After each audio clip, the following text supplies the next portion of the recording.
కృషి పట్టుదల ఉంటే ఆకాశమే హద్దు అని నిరూపిస్తున్నాడు కృష్ణా జిల్లా పెడనకు చెందిన యువకుడు. మచిలీపట్నం ఆర్డీఓ కార్యాలయంలో జూనియర్ అసిస్టెంట్గా పనిచేస్తూనే పోటీ పరీక్షలకు సన్నద్ధమయ్యాడు. ఇటీవల ప్రభుత్వం విడుదల చేసిన గ్రూప్ 2 ఫలితాల్లో జనరల్ అడ్మినిస్ట్రేషన్ విభాగంలో అసిస్టెంట్ సెక్షన్ అధికారిగా ఉద్యోగం సాధించి ఉన్నతాధికారుల ప్రశంసలు అందుకున్నాడు. పోటీ యుగంలో విఫలమవుతోన్న యువత నిరాశ చెందకుండా ప్రయత్నాలు కొనసాగిస్తే ఖచ్చితంగా విజయం సాధించవచ్చు అంటున్నాడు దేవేంద్ర రాహుల్.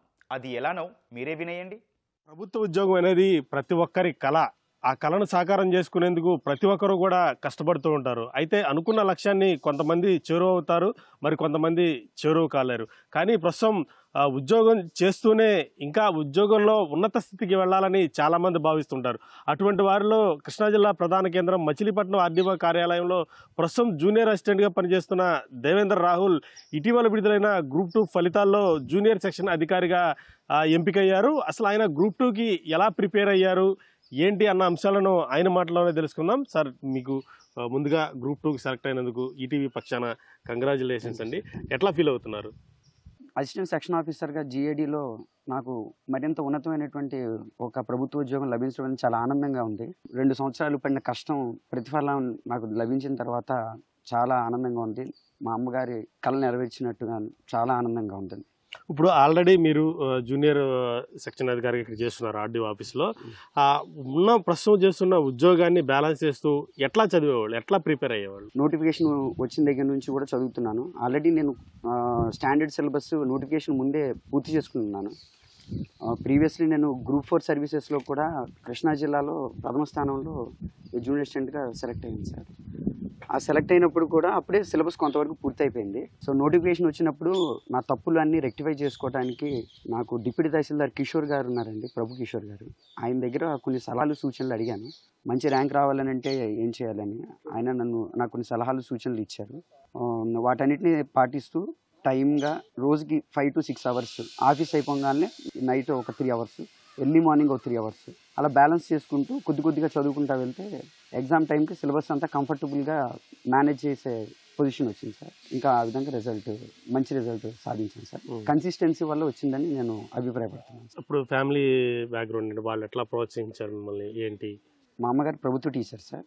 చదువుకునేటప్పుడు కానీ ఏదైనా సరే స్టాండర్డ్గా ఎలా చదువుకోవటము, క్రమశిక్షణలో ఉండటము, ఇవన్నీ కూడా మా అమ్మగారి దగ్గర నుంచి నేను నేర్చుకున్నాను సార్.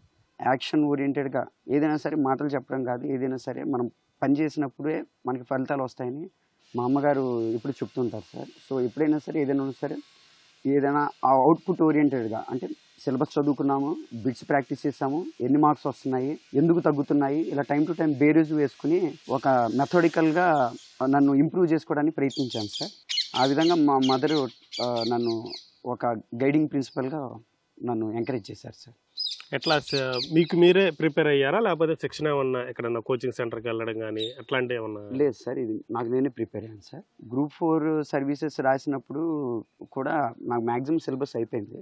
సో గ్రూప్ 2 సర్వీసెస్ ఏంటంటే దానికన్నా ఇంకా బెటర్గా తప్పులు రెక్టిఫై చేసుకోవడానికి నేను టైం టు టైం ఆల్ మార్కెట్లోనే అవైలబుల్ బిట్ బ్యాంక్స్ ఏవైతే ఉన్నాయో, అలా కొన్ని పబ్లికేషన్స్ ఉన్న ఈనాడు న్యూస్ పేపర్లో కూడా మనకి ప్రతిభలో టైం టు టైం బిట్స్ వస్తుంటాయి.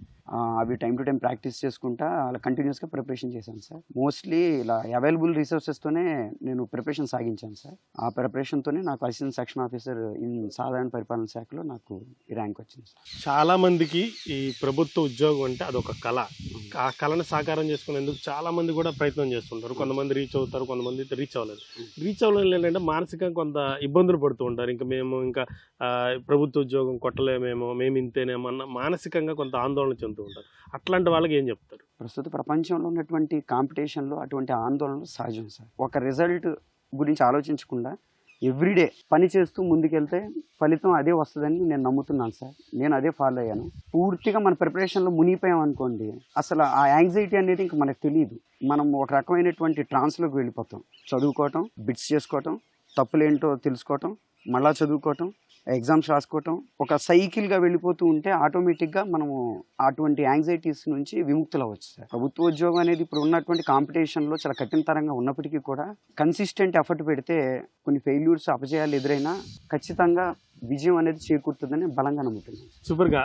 మీ లక్ష్యం ఏంటి అంటే ఏం చెప్తారు? నేను నిబద్ధతతో పనిచేయటం, అనేది నా అల్టిమేట్ లక్ష్యం సార్. ప్రజల అభ్యున్నతికి, బడుగు బలహీన వర్గాలు, పేదలు వీళ్ళకి త్వరితగతిన ప్రభుత్వం నుంచి ఉండేటువంటి ఏ సేవలైనా సరే ఎటువంటి డిలే లేకుండా పనిచేయాలని అనేది నా గోల్ సార్. దానికి ఏ స్థాయిలో అయినా సరే నాకు సమానం. రైట్, మొత్తంగా ఈ జిఐడి విభాగంలో అసిస్టెంట్ సెక్షన్ అధికారిగా ఎంపిక కావడం చాలా సంతోషంగా ఉంది. ప్రజాసేవలో తనకంటూ కూడా గుర్తింపు తెచ్చుకునేలా ప్రజలకు సేవ చేస్తాను, అటు ప్రభుత్వానికి ప్రజలకి మధ్య వారధలా నుంచి ప్రజా సమస్యల పరిష్కారానికి తన వంతు కృషి చేస్తానంటూ కూడా దేవేంద్ర రాహుల్ చెప్తున్నారు. కెమెరామెన్ గోపితో శ్రీనివాస్, ఈటీవీ న్యూస్, మచిలీపట్నం, కృష్ణా జిల్లా.